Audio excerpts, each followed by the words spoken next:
इस्तकबाल है आपका यूट्यूब चैनल उर्दू ज़ुबान पर। आज मैं आपके लिए क्लास 10th के इम्पोर्टेंट ऑब्जेक्टिव लेकर आई हूँ। वैसे तो हमारी बुक में ऑब्जेक्टिव नहीं है, इसलिए मैंने ऑब्जेक्टिव अपने हाथों से बनाए हैं जो अभी मैं आपके सामने पेश कर रही हूँ। ये वीडियो हमारी थोड़ी बड़ी हो जाएगी क्योंकि इसमें चैप्टर फर्स्ट से लेकर लास्ट चैप्टर तक जितने भी ऑब्जेक्टिव कवर होंगे वो सारे हम इस एक ही वीडियो में पूरा कवर कर लेंगे। तो शुरू करते हैं। Class 10th subject Urdu. सबसे पहले हमने यहाँ सही जोड़ी बनाई है। एक तरफ है मुसन्निफ़ का नाम, दूसरी तरफ है सबक या फिर गज़ल। हो सकता है ये इसी फॉर्म में आ जाए, जोड़ी सही मिलाने की फॉर्म में। फर्स्ट है राजेंद्र सिंह बेदी। राजेंद्र सिंह बेदी ने क्या लिखा है? तो भोला लिखा है। एक तरफ मुसन्निफ़ के नाम है, एक तरफ सबक या फिर गज़ल है। दूसरा है सआदत हसन मंटो। ये नया कानून, जबकि ये ओमिट है, ये हमारे सिलेबस में नहीं है। थर्ड है हयातुल्लाह अंसारी। हयातुल्लाह अंसारी ने लिखा है चैप्टर भीख। नेक्स्ट है फोर्थ अल्ताफ़ हुसैन हाली। ये चैप्टर है सर सैयद का बचपन। फिर नेक्स्ट है मोहम्मद मुजीब। मोहम्मद मुजीब ने लिखा है आजमाइश। इसके बाद है नेक्स्ट सैयद आबिद हुसैन। ये लिखा है चोरी और उसका कफ़ारा। उसके बाद है सेवेंथ सर सैयद अहमद खान ने लिखा है औरतों के हुकूक। नेक्स्ट है मौलवी अब्दुल हक का मखलूत ज़बान। नाइन्थ है मोहम्मद असलम परवेज़ माहौल बचाएं। ये बुक है हमारी नवाए उर्दू, जिसमें से ऑब्जेक्टिव बनाए गए हैं। इसमें वो चैप्टर के ऑब्जेक्टिव शामिल नहीं हैं जिसे एमपी बोर्ड ने अपने सिलेबस में ओमिट कर दिया था। वो सारे चैप्टर के हमने अलग करके हटा दिया है, उसके बाद इसको बनाया गया है। अब आ जाएंगे हम गज़ल के फॉर्म में। सेकंड है हमारा हिस्सा है गज़ल। इसके अंदर है सौदा की गज़ल है। बहार बेसिप्रो जाम यार गुजरे हैं।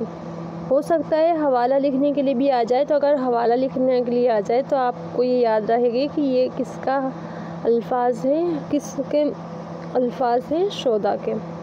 नेक्स्ट है ज़ौक़। लाई हयात आए कज़ा ले चली चले।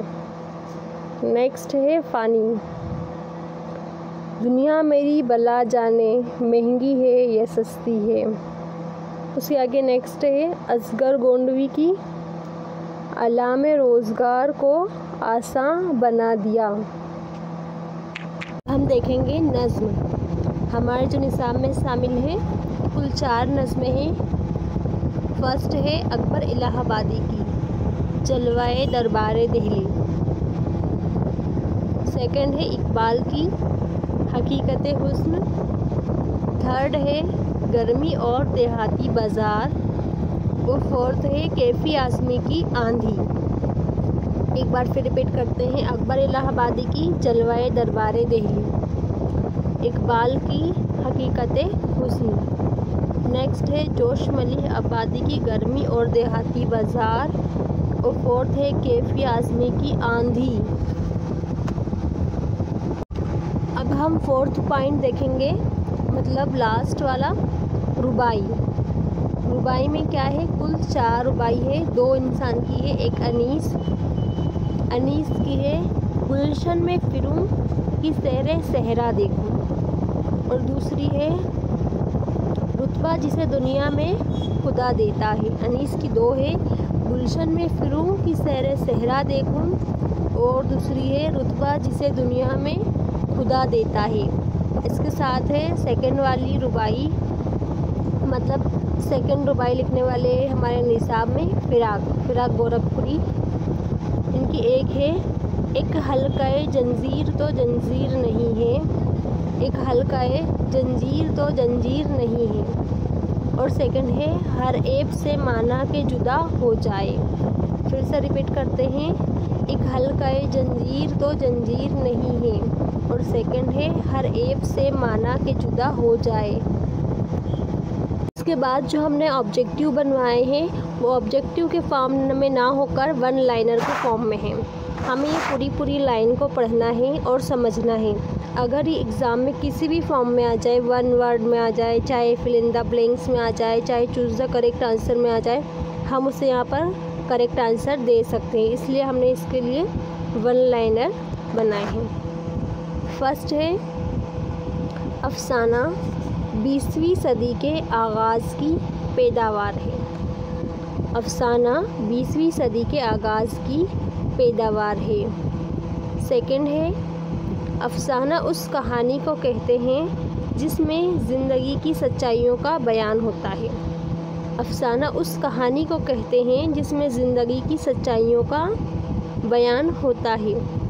थर्ड है, अफसाना कहानी इख्तिसार के साथ ज़िंदगी के किसी अहम गोशे को हमारे सामने पेश करता है। अफसाना जो क्या है, कहानी है, इख्तिसार के साथ ज़िंदगी के किसी अहम गोशे को हमारे सामने पेश करता है।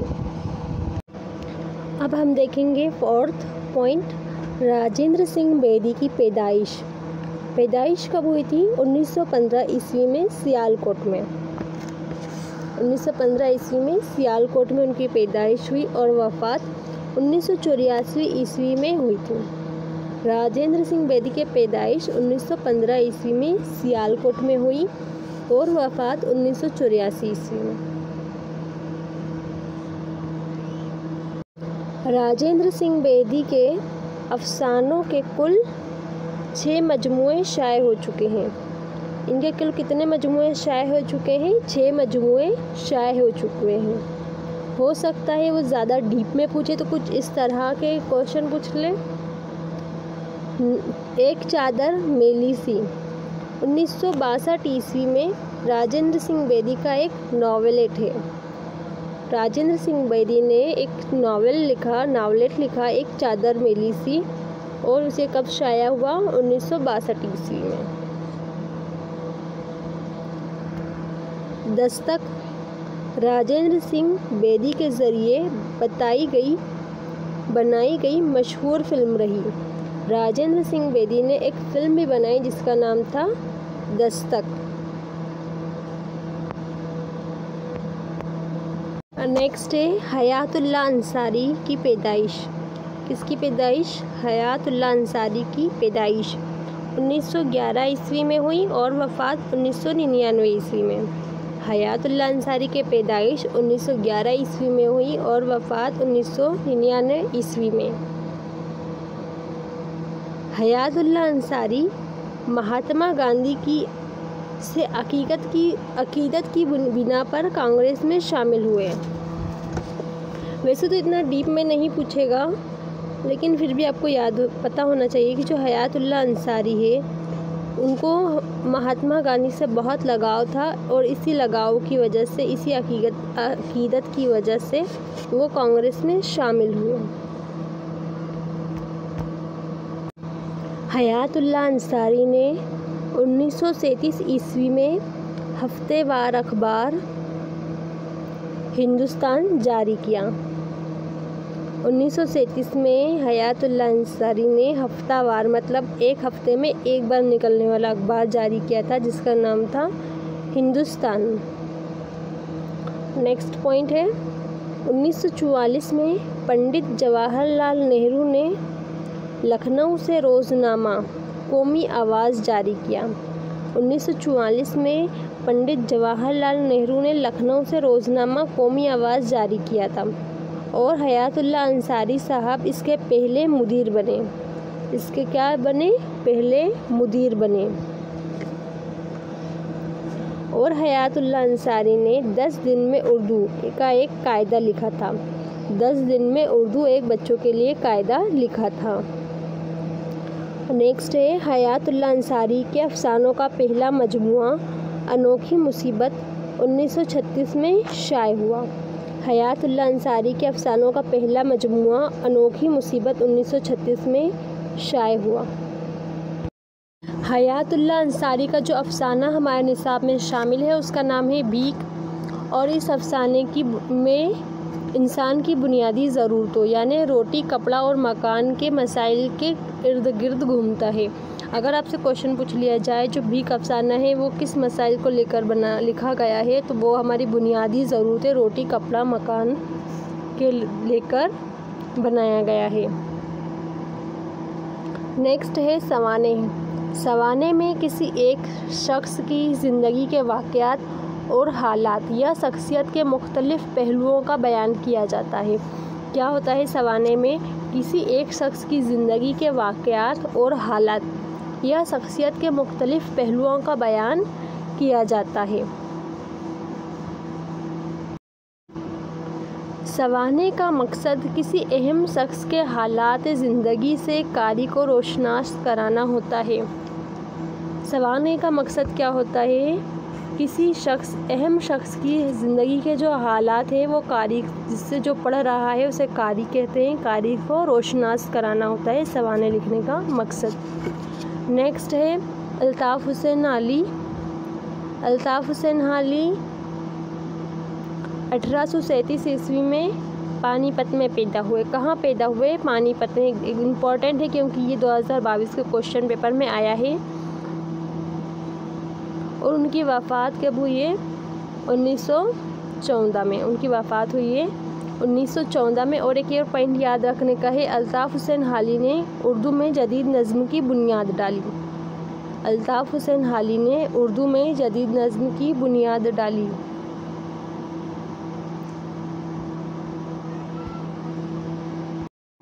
सर सैयद का बचपन जो हमारा चैप्टर है वो मौलाना हाली की एक किताब है हयात जावेद, उससे लिया गया है।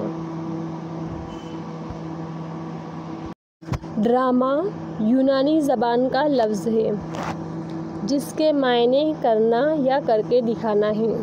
ड्रामा किस ज़बान का लफ्ज़ है? यूनानी ज़बान का लफ्ज़ है जिसके मायने करना या करके दिखाना। ड्रामे में किरदारों, मुकालमों और मनाजिर के ज़रिए किसी कहानी को पेश किया जाता है। क्या होता है? ड्रामे में किरदार मतलब कैरेक्टर, मुकालमे मतलब उनकी बातचीत और मंज़र, इनके ज़रिए किसी कहानी को पेश किया जाता है। नेक्स्ट है अरस्तु ने ड्रामे को ज़िंदगी की नक्काली कहा है। अरस्तु ने ड्रामे को ज़िंदगी की नक्काली कहा है। ड्रामा बुनियादी तौर पर स्टेज पर करने की चीज़ है। बुनियादी तौर पर ड्रामा कहाँ किया जाता है? स्टेज पर किया जाता है। अरस्तु ने ड्रामे के अज्जाए तरकीबी में 6 चीज़ों को ज़रूरी करार दिया है। कितनी चीज़ों को? 6 चीज़ों को ज़रूरी करार दिया है। फर्स्ट किस्सा, सेकंड किरदार, थर्ड मुकालमा, फोर्थ ख्याल, फिफ्थ आराइश और सिक्स्थ मौसीकी। अरस्तु ने ड्रामे के अज्जाए तरकीबी में 6 चीज़ों को ज़रूरी करार दिया है। किस्सा, किरदार, मुकालमा, ख्याल, आराइश और मौसीकी। नेक्स्ट है 24। उर्दू में ड्रामे का आगाज़ वाजिद अली शाह के ज़माने में हुआ। उर्दू में ड्रामे का आगाज़ कब हुआ? वाजिद अली शाह के ज़माने में हुआ, जब राधा कन्हैया का किस्सा स्टेज किया जाने लगा। ये क्वेश्चन 2022 के एग्ज़ाम में आ चुका है कि उर्दू में ड्रामे का आगाज़ कब हुआ, तो यहाँ पर आएगा वाजिद अली शाह के ज़माने में। मोहम्मद मुजीब, इनकी पैदाइश 1902 में लखनऊ में हुई और वफ़ात 1985 ईस्वी में दिल्ली में हुई। मोहम्मद मुजीब ने कुल 8 ड्रामे लिखे हैं। कुल कितने ड्रामे लिखे हैं? कुल 8 ड्रामे लिखे हैं। निसाब मतलब हमारे कोर्स, हमारे सिलेबस में जो ड्रामा शामिल है वो मुजीब साहब के ड्रामे आजमाइश का आखिरी एक्ट है। ये ड्रामा 1857 के अलमनाक तारीख़ी वाक़यात पर मबनी है। जो हमारा ड्रामा है आजमाइश, जो मोहम्मद मुजीब का लिखा हुआ है, ये उनकी जो पूरे जो ड्रामा है उसका आखिरी एक्ट हमारे निसाब में शामिल है। ये 1857 की क्रांति से रोशनास कराता है हमें। नेक्स्ट है 1857 की जंग आज़ादी में हिंदू मुसलमान मर्द और औरतों ने बराबर का हिस्सा लिया था। इसमें क्या हुआ था, हिंदू भी ने भी साथ दिया था, मुसलमानों ने भी लिया पार्टिसिपेट किया, साथ ही मर्दों ने भी काम किया और औरतों ने, सब ने मिलकर इसमें अपना योगदान दिया था। सैयद आबिद हुसैन, इनकी पैदाइश 1896 में हुई थी और वफ़ात 1978 में। सैयद आबिद हुसैन की पैदाइश 1896 में हुई और वफ़ात 1978 में। नेक्स्ट पॉइंट है हमारा, सैयद आबिद हुसैन ने 1926 में ड्रामा पर्दाए गफलत लिखा।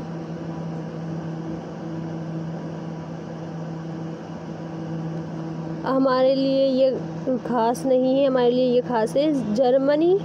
जर्मन ज़बान की कई किताबों का उर्दू में तर्जुमा किया। सैयद आबिद हुसैन ने जर्मन ज़बानों के, जिनमें गोएटे की फाउस्ट सबसे अहम है। डॉक्टर आबिद हुसैन ने महात्मा गांधी की खुदनोश्त, डॉक्टर सैयद आबिद हुसैन ने महात्मा गांधी की खुदनोश्त आप बीती माय एक्सपेरिमेंट्स विथ ट्रुथ का तर्जुमा तलाश हक के नाम से किया। ये इम्पोर्टेंट है, हो सकता है ये क्वेश्चन आ जाए, जो आपके निसाब में भी शामिल है। डॉक्टर आबिद हुसैन ने महात्मा गांधी की खुदनोश्त मतलब आप बीती माय एक्सपेरिमेंट विथ ट्रूथ का तर्जुमा तलाश हक के नाम से किया।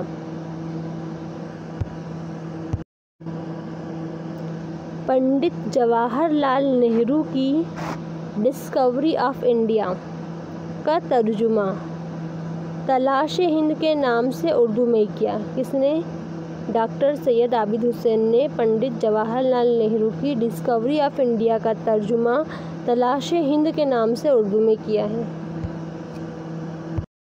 चोरी और उसका कफ़ारा गांधी जी की आप बीती के उर्दू तर्जुमे से माखूज़ है, जो हमारे निसाब में शामिल है। चोरी और उसका कफ़ारा गांधी जी की आप बीती के उर्दू तर्जुमे से लिया गया है। नेक्स्ट है सर सैयद अहमद ख़ान, इनकी पैदाइश 1817 ईस्वी में हुई। कब हुई पैदाइश? 1817 ईस्वी में और वफ़ात 1898 में। इन्होंने साइंटिफिक सोसाइटी के नाम से एक अंजुमन बनाई। इन्होंने क्या बनाई? साइंटिफिक सोसाइटी के नाम से एक अंजुमन बनाई। इनका रिसाला तहज़ीबुल इखलाक जारी किया। इन्होंने एक रिसाला निकाला था जिसका नाम था तहज़ीबुल इखलाक। 1878 में सैयद अहमद ख़ान को सर का खिताब मिला। 1878 में सैयद अहमद ख़ान को सर का खिताब मिला। नेक्स्ट है औरतों के हुकूक, सर सैयद की इस्लाही खिदमात की तर्जुमानी करता है। कुछ ऐसे भी लोग गुज़रे हैं जिन्होंने मुआशरे में इस्लाह का काम किया है, उनमें सर सैयद का भी नाम है। उन्होंने औरतों के हुकूक नाम से एक इस्लाही चैप्टर लोगों को दिया। आप लोग हमारे टेलीग्राम ग्रुप उर्दू ज़ुबान के ज़रिए हमसे जुड़ सकते हैं। वहाँ पर आपको इसकी PDF अवेलेबल करा दी जाएगी। मज़मून औरतों के हुकूक में सर सैयद ने औरतों के हुकूक पर रोशनी डाली है और बताया है कि मज़हब इस्लाम में औरत और मर्द को बराबर का दर्जा दिया गया है।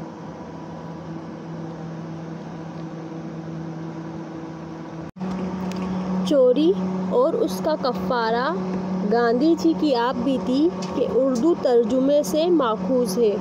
अगर क्वेश्चन आता है कि चोरी और उसका कफ़ारा जो आपके निसाब में शामिल है वो कहाँ से लिया गया है, तो आप बताएंगे आप बीती है जो उसके तर्जुमे से लिया गया है। नेक्स्ट है सर सैयद अहमद ख़ान, इनकी पैदाइश 1817 ईस्वी में हुई और वफ़ात 1898 में। इन्होंने क्या क्या काम किए? साइंटिफिक सोसाइटी के नाम से एक अंजुमन बनाई। कौन सी अंजुमन? साइंटिफिक सोसाइटी के नाम से एक अंजुमन बनाई।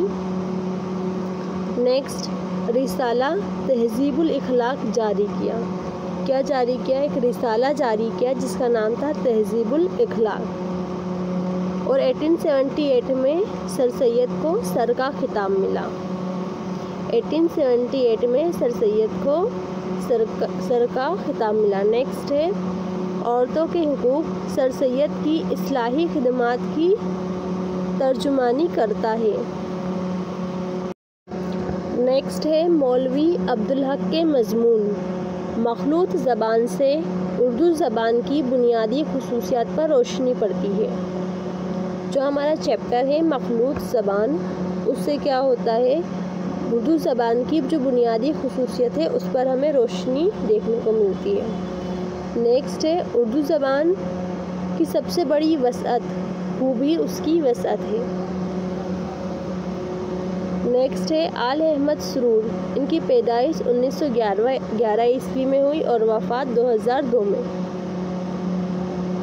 आल अहमद सुरूर और सुरूर तखल्लुस था इनका, बदायूं के रहने वाले थे। कभी कभी क्वेश्चन आ जाता है कि कौन कहाँ का रहने वाला था, तो इसलिए हमें ये भी पढ़ना पड़ेगा कि आल अहमद सुरूर बदायूं के रहने वाले थे। नेक्स्ट है आल अहमद सुरूर ने हमारी ज़बान और उर्दू अदब के मुदीर की हैसियत से भी काम किया। मतलब जो न्यूज़पेपर आते हैं हमारी ज़बान और उर्दू अदब, इनके मुदीर की हैसियत से भी इन्होंने काम किया है। आल अहमद सुरूर उर्दू ज़बान के साहिब तर्ज अदीब और मुमताज़ नक्काद थे। मज़मून चकबस्त लखनवी। सुरूर साहब की रेडियाई तकरीरों के मजमूए तनकीदी इशारे से माखूज़ है। जो हमारे निसाब में शामिल है मज़मून चकबस्त लखनवी, ये सुरूर साहब की जो रेडियाई तकरीरें हैं, मतलब जो रेडियो पे शाये होती थी, उसका एक मजमुआ है, तनकीदी इशारे, उससे माखूज़ है, लिया गया है। इस मज़मून के मुताले से चकबस्त एक मुहिब वतन शायर की हैसियत से हमारे सामने आते हैं।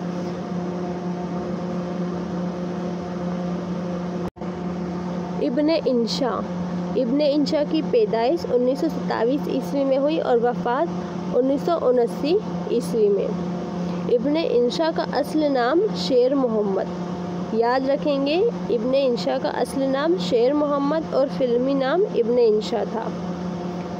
1955 में उनका शेरी मजमुआ चांदे नगर मंजर आम पर आया। 1925 में उनका शेरी मजमुआ चांदे नगर मंजर आम पर आया। नेक्स्ट है मज़मून इश्तिहारात। ज़रूरी नहीं है कि इब्ने इंशा की एक किताब खुमारे गंदुम से माखूज़ है, जो हमारे निसाब में शामिल है। इश्तिहारात ज़रूरी नहीं है कि ये इब्ने इंशा की एक किताब है, खुमारे गंदुम, उनसे लिया गया है। मज़मून इश्तिहारात ज़रूरी नहीं है कि मज़ाह निगारी का एक नमूना है। इसकी खूबी यह है कि मामूली, आम और रोज़मर्रा की बातों को इस तरह पेश किया गया है कि बेसाख्ता हंसी आ जाती है।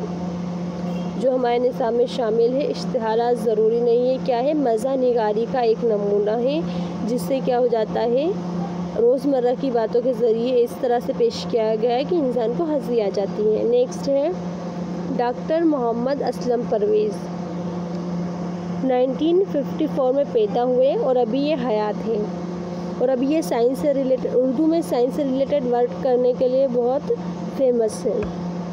डॉक्टर मोहम्मद असलम परवेज़ का शुमार मुल्क के अहम तालीमी और साइंसी शख्सियतों में होता है। अक्टूबर 2015 से मौलाना आज़ाद नेशनल उर्दू यूनिवर्सिटी के वाइस चांसलर के ओहदे पर फाइज है। यह अभी कहाँ पर है, 2015 से मौलाना आज़ाद नेशनल उर्दू यूनिवर्सिटी के वाइस चांसलर के ओहदे पर फाइज है, मतलब उस पोस्ट पर है। इन्होंने 1994 से माहनामा साइंस उर्दू ज़बान में पाबंदी से शाये हो रहा है। इनका एक माहनामा है, मतलब एक महीने में आने वाला एक अखबार है जिसका नाम है साइंस, जो हर महीने पाबंदी से उर्दू ज़बान में शाया हो रहा है। मुख्तलिफ साइंसी और माहौलियाती मौज़ूआत पर कई किताबें शाये हो चुकी है। इन्होंने साइंस के मुख्तलिफ पहलुओं पर और माहौल मतलब इन्वायरमेंट के कई मौज़ूआत पर कई किताबें इन्होंने लिख चुके हैं जो शाये हो चुकी हैं। नेक्स्ट है मिर्ज़ा मोहम्मद रफ़ी सौदा। ये 1713 ईस्वी में पैदा हुए और उनकी वफ़ात 1781 ईस्वी में हुई। मिर्ज़ा मोहम्मद रफ़ी इनका नाम है और सौदा इनका तखल्लुस। कभी कभी सिर्फ तखल्लुस पूछ लेते हैं, बता देते हैं और क्वेश्चन पूछ लेते हैं कि इनका पूरा नाम क्या है। तो याद रखना है सौदा का पूरा नाम क्या है, मिर्ज़ा मोहम्मद रफ़ी सौदा। नेक्स्ट है सौदा की शायरी का शहरा सुनकर नवाब शुजाउद्दौला ने कहा बरादरान मन मशफ़क़े मन, लिखकर उन्हें लखनऊ आने की दावत दी। जब सौदा की शायरी का जो उन्होंने तारीफ़ सुनी तो जो नवाब थे शुजाउद्दौला, उन्होंने एक ख़त लिखा और ख़त के ज़रिए उनको लखनऊ आने की दावत दी। तो सौदा किस चीज़ के लिए फ़ेमस है? सौदा कसीदा गोई और हिज्व निगारी में सौदा का मर्तबा सबसे बुलंद है। मतलब वो कसीदा गोई बहुत अच्छी लिखते हैं और हिज्व निगारी बहुत अच्छी लिखते हैं। नेक्स्ट है शेख मोहम्मद इब्राहिम ज़ौक़। इनका नाम शेख मोहम्मद इब्राहिम है और तखल्लुस ज़ौक़ था। इनकी पैदाइश 1789 ईस्वी में हुई और वफ़ात 1854 ईस्वी में। ज़ौक़ को बहादुर शाह ज़फ़र की उस्तादी का भी फ़ख्र हासिल है। मतलब जो ज़ौक़ है वो हमारे बादशाह बहादुर शाह ज़फ़र के उस्ताद थे और इन्हें खाकानी हिंद और मुल्क शोरा के खिताबात से सरफराज किए गए। इनको खिताबात भी मिले, एक खाकानी हिंद और एक मुल्क शोरा। कसीदा ज़ौक़ का असल मैदान है। जो सिन्फ़ है कसीदा वो ज़ौक़ का असल मैदान है। गज़ल गोई में भी ज़ौक़ का एक ख़ास मुकाम है। गज़ल में भी मतलब इन्होंने तब आज़माई की है। ज़ौक़ ने कसीदे के साथ साथ गज़ल गोई में भी अपनी बात रखी है। नेक्स्ट है फ़ानी बदायूनी। फ़ानी बदायूनी की पैदाइश 1879 में हुई थी और वफ़ात 1941 ईस्वी में। नेक्स्ट है शौकत अली खां फ़ानी। ये हो सकता है ये आया हुआ क्वेश्चन फ़ानी का पूरा नाम क्या है, अभी 2022 में ही आया था कि फ़ानी का पूरा नाम क्या है। तो इसका आंसर था शौकत अली खां फ़ानी बदायूनी। पहले इन्होंने शौकत तखल्लुस इस्तेमाल किया था, फिर बाद में अपना तखल्लुस फ़ानी कर लिया था। फ़ानी का शुमार उर्दू के मुमताज़ गज़ल गो शोरा में होता है। ये कैसे शोरा हैं? गज़ल गो। शायरी में दर्द व गम के मज़ामीन की कसरत के बाइस फ़ानी को यासियात का इमाम कहा गया है। मतलब क्या हुआ है, शायरी में इन्होंने इतने दर्द और गम के मज़ामीन डाले हैं कि इसकी वजह से इनको यासियात का इमाम कहा जाने लगा है। नेक्स्ट है असगर गोंडवी।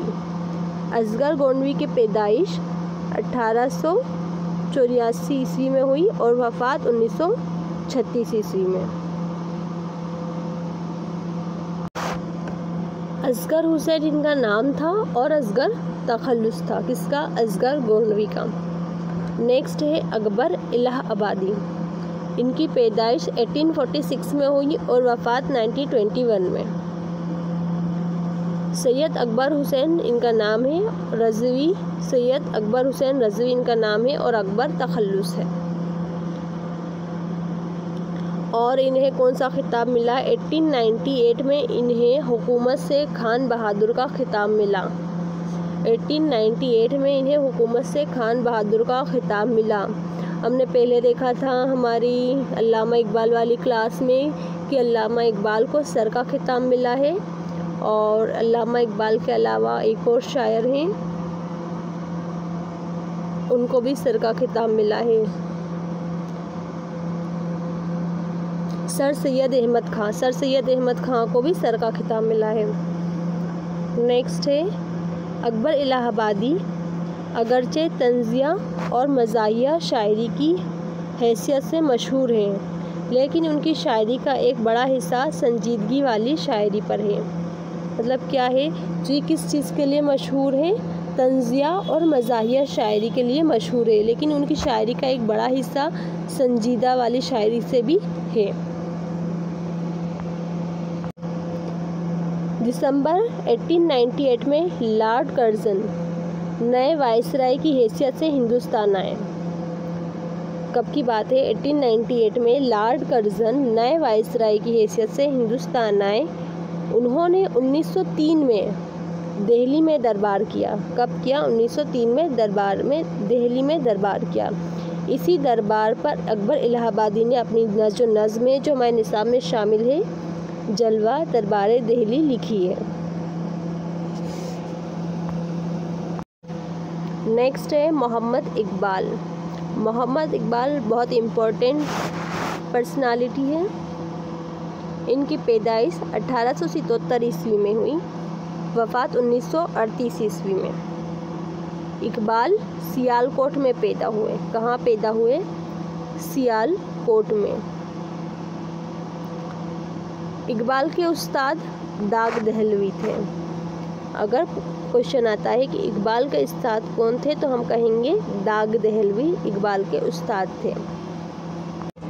हमारा नेक्स्ट टॉपिक है इकबाल की आलमगीर मकबूलियत और इल्मी मर्तबे से मुतासिर होकर हुकूमत बरतानिया ने उन्हें सर का खिताब अता किया। हमने अभी पहले भी देख लिया था इसे कि जो इकबाल है उन्हें सर का खिताब अता किया था। उनकी उर्दू में उनके शेरी मजमूए, जो इकबाल है उनके 3 शेरी मजमूए हैं, एक बांगे दरा, इकबाल जिब्रई और एक ज़रबे कलीम। और उनका एक और मजमुआ है जिसका नाम है अरमगाने हिजाज। ये उर्दू और फ़ारसी दोनों लैंग्वेज का मिक्सर है। उर्दू में खालिस 3 है, बांगे दरा, बाले जिब्राइल और ज़रबे कलीम। इकबाल ने शायरी को पैगाम का ज़रिया बनाया। देखो, लोग शायरी से बस कुछ काम ख़ास बात नहीं करते थे, लेकिन जब इकबाल आए तो उन्होंने शायरी को पैगाम का एक ख़ास ज़रिया बनाया। इकबाल के अफ़कार में फ़लसफ़े खुदी को एक ख़ास हैसियत हासिल है। जो फ़लसफ़े खुदी है वो किसने दिया है? इकबाल ने। मतलब इनकी फ़िक्र इतनी बड़ी थी कि इन्होंने फ़लसफ़े खुदी को एक ख़ास हैसियत का दर्जा दिया है। नेक्स्ट पॉइंट, इकबाल की नज़्म हकीकत हुस्न, जो हमारे निसाब में शामिल है, दुनिया की बेसुबाती की तरफ इशारा करती है और तब्दीली के कारखानों कुदरत का उसूल समझती है। जो चैप्टर है हकीकत हुस्न, वो दुनिया की बेसुबाती की तरफ इशारा करती है, और जो चेंज है वो क्या है? उसका तब्दीली जो है वो कुदरत के उसमें हर कुछ नई चीज़ आती है, पुरानी चीज़ चली जाती है, फिर कुछ पुरानी चीज़ जाती है, फिर कुछ नई चीज़ आती है, ऐसा चलता रहता है। तो ये इसके बारे में उन्होंने बताया है। जोश मलिह आबादी। जोश मलिह आबादी 1898 में पैदा हुए और वफ़ात 1982 में हुई। शब्बीर हसन खान नाम था और तखल्लुस जोश था। क्या नाम था? शब्बीर हसन खान और तखल्लुस जोश, और वतन मलिह आबाद था। 1955 में उन्हें पद्म भूषण के एजाज़ से नवाजा गया। ये बहुत इम्पोर्टेंट पॉइंट है कि जोश मलिह आबादी को 1955 में पद्म भूषण के एजाज़ से नवाजा गया। जोश मलिह आबादी को शायर फितरत भी कहा जाता है और अपने वलवले अंगेज़ लबो लहजे की वजह से शायर इनकलाब कहलाए। जो इनका अंदाज़ बयान है वो कैसा है?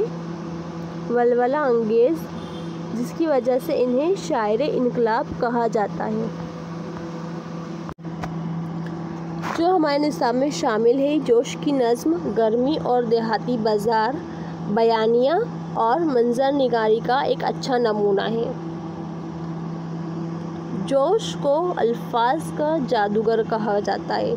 जो जोश है उन्हें क्या कहा जाता है? ये अल्फाज के जादूगर हैं। किसी ख़याल या मरई चीज़ को ठोस शक्ल में पेश करना तमसील कहलाता है। अब देखिए तमसील निगारी क्या होता है, ये नया टॉपिक आ गया है तमसील वाला। किसी ख़याल या मरई चीज़ को ठोस शक्ल में पेश करना तमसील निगारी कहलाता है। नेक्स्ट है कैफ़ी आज़मी। कैफ़ी आज़मी की पैदाइश 1917 ईस्वी में हुई और वफ़ात 2002 में। नाम अतहर हुसैन रज़वी और तखल्लुस इनका कैफ़ी है।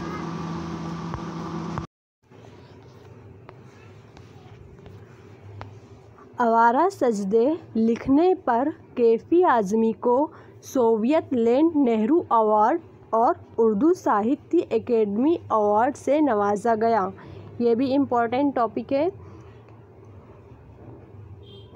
नेक्स्ट हमारी सिन्फ है रुबाई। रुबाई में 4 मिसरे होते हैं। रुबाई में कितने मिसरे होते हैं? 4 मिसरे होते हैं। और ये भी रखना है रुबाई वर्ड रबा से बना है और रबा का मीनिंग होता है 4। नेक्स्ट है काफ़ियों। काफ़ियों की पाबंदी और बहर की पाबंदी ऐसी शर्तें हैं जिनका पूरा होना रुबाई के लिए लाजमी है।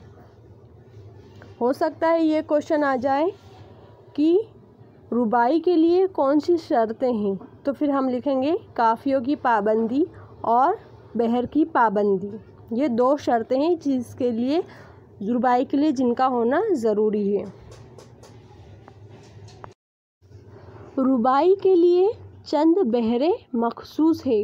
कुछ बहर है जो मखसूस है, उसी बहर में हम सिर्फ रुबाई उसी बहर में लिखी जा सकती है। नेक्स्ट है मीर बबर अली अनीस। पैदाइश 1802 ईस्वी और वफ़ात 1874। मीर बबर अली नाम अनीस तखल्लुस था। फैज़ाबाद में पैदा हुए। हो सकता है क्वेश्चन आ जाए मीर अनीस कहाँ पैदा हुए, तो हम आंसर लगाएंगे फैज़ाबाद में पैदा हुए। नेक्स्ट है अनीस ने अपनी पहली रुबाई में बाग, सहरा, जंगल, पहाड़ और दरिया का जिक्र किया है और बताया है कि जिधर देखते हैं अल्लाह की कुदरत नज़र आती है। जो हमारे निसाब में शामिल है रुबाई, उसके अंदर अनीस ने सहरा, जंगल, पहाड़ इनका जिक्र किया है और बताया है कि जिधर चाहे हमारी निगाह जाए वहाँ पर अल्लाह ताला की कुदरत नज़र आती है। नेक्स्ट है फ़िराक गोरखपुरी। फ़िराक गोरखपुरी की पैदाइश 1896 और वफ़ात 1982। रघुपति सहाय फ़िराक, इनका पूरा नाम क्या है? रघुपति सहाय फ़िराक। गोरखपुर यानी जो फ़िलहाल उत्तर प्रदेश में है वहाँ पैदा हुए। उर्दू में तासुराती तनकीद के अलमबरदारों में फ़िराक का नाम लिया जाता है। जो तासुराती तनकीद है उसके अलमबरदारों में फ़िराक का नाम लिया जाता है। फ़िराक ने अपनी रुबाई में बताया है शायर जो फ़र्द के बदले कौम की तकदीर बदलने की बात कर रहा है। मतलब वही बोला कि अगर हम एक फ़र्द की तकदीर बदलने से कुछ नहीं होगा, हमें पूरे कौम के लोगों की तकदीर बदलना है। और कौम की तकदीर इसी वक्त बन सकती है जब सब मिलकर कोशिश करें। सिर्फ़ एक इंसान कोशिश करे इससे पूरे कौम की तकदीर नहीं बदल सकती, लेकिन कौम के सभी फ़र्द जब मिलकर खुद आगे बढ़ने की कोशिश करें तभी पूरे कौम की तकदीर बदल सकती है। ये बात हमें फ़िराक ने अपनी रुबाई में समझाने की कोशिश की है। नेक्स्ट है दूसरी रुबाई में शायर ने एक दूसरे दुख दर्द में शरीक होने की बात कही है। मतलब उन्होंने बताया है कि एक इंसान है, अगर उसे कुछ तकलीफ़ आ जाए तो दूसरा इंसान उसके दुख में, दर्द में शामिल हो। ये हमारे आज के पूरे टॉपिक कंप्लीट हो गए। इसके अंदर क्लास 10th के नवाए उर्दू बुक के जितने भी ऑब्जेक्टिव बन सकते थे हमने वो बना के लिखे हैं। आप इसे अच्छे से 2-3 बार रिवाइज कर लें, हो सकता है आपका पूरा कंप्लीट हो जाए। इस वीडियो को आखिरी तक देखने के लिए बहुत बहुत शुक्रिया। Thank you. हमारी इस वीडियो को आप लाइक करें, शेयर करें, साथ ही सब्सक्राइब करें और उन लोगों तक पहुंचाएं जिनका फ़िलहाल एग्ज़ाम है।